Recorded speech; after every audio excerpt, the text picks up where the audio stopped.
Започна расадувањето на автохтоните диви овошки по падините на Беласица, Елиница и Огражден кои гравитираат околу Струмица.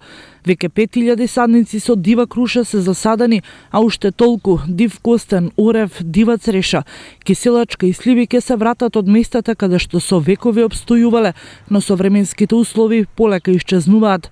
Проектот на шумско стопанство Беласица од Струмица ќе продолжи во иднина, се со цел зачувување на веќе во изумирање автохтоните овошни дрвја по планинските предели.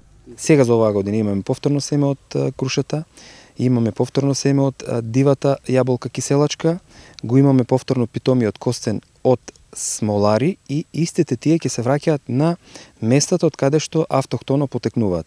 Имено на овој начин ќе направиме се за да не само го задржиме нивното постоење каде што постојано ги имало, туку и да го зголемиме нивниот број, а со тоа секако да се зачува самиот биодиверзитет. Покрај садниците на автохтоните овошки кои се размножија токму од семејскиот материјал на истите, вработените од шумското предпријатие веќе започна и нов проект. Имено се засајуваат ароматични билки кои за рекордно време ќе бидат расејани, но и искористени за преработка со цел добивање на етерични масла. Мораме да кажеме на јавноста дека ние во подружница Берово, која што е дел од рамките на Македонски шуми, имаме дестилатор кој што навистина може да допринесе да се произведат квалитетни етерични масла и од тие причини.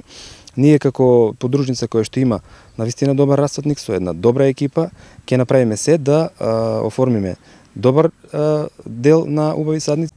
Од раководството на подружница во Струмица вела дека за реализација на овие два проекти не се потребни големи финансии, туку само повеќе љубов и труд кои ќе допринесат за зачувување на автохтоната убавина на падините на сите предели кои гравитираат во градот под царевите кули.